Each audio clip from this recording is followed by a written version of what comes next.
One summer's day, Thomas and Percy were idling in the station when Bertie the bus arrived. "Have you noticed something?" said Bertie. "What sort of something?" asked Thomas. "The Fat Controller. He seems different," replied Bertie. "I did see him staring at the clouds this morning," said Percy. "I wonder why." The reason was simple. It was Lady Hatt's birthday and Sir Topham had a new outfit. "It's perfect for my birthday party," said his wife. "You'll look splendid, Topham dear." "And I'll wear my finest hat just for you," he replied. "Your birthday is a great occasion." "It is, so don't be late."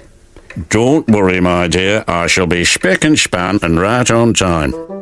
Later that day, the Fat Controller had changed into his new suit. "You look fine, sir," said the station master. "You'd best be going." "Indeed," agreed the Fat Controller. "The engines are busy. I'll take care." "Is it reliable?" asked the station master. "Certainly," said the Fat Controller. But it wasn't.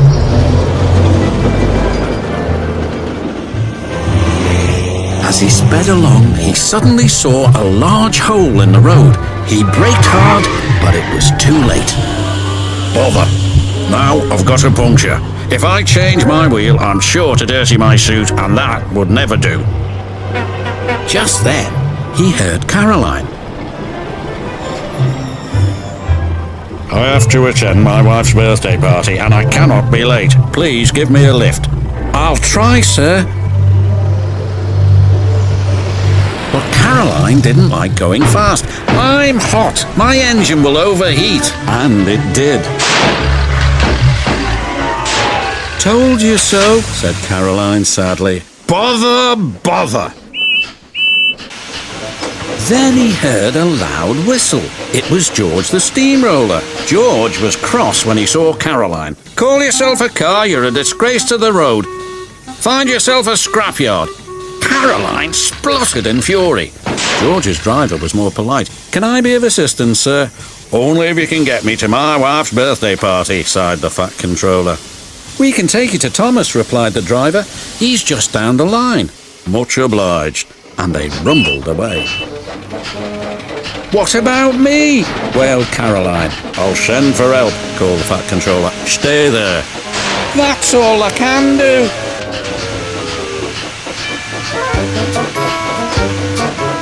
George was enjoying rolling along the lane, but not the Fat Controller. Oil splashed everywhere. Worse was to follow. "Help!" cried George. "Something snapped!"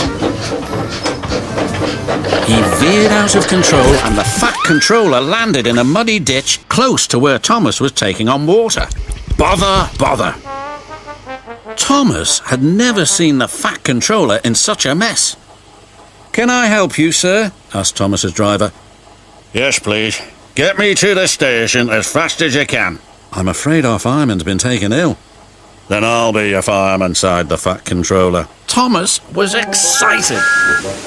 The Fat Controller had to work hard. Coal dust and smut flew everywhere.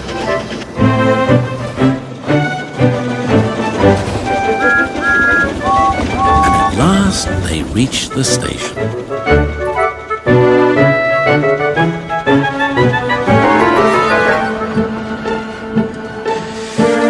The Fat Controller looked at the clock. "Just in time," he gasped. He hurriedly picked up a huge bunch of flowers. "Good luck," called Thomas. The Fat Controller's wife was waiting for him. As the clock struck 3, there stood Sir Topham Hatt, tired but triumphant. He gave his wife the flowers. "Well, thank you, my dear. I knew this was a special birthday party, but I didn't know it was fancy dress." Everyone laughed. And then the party began.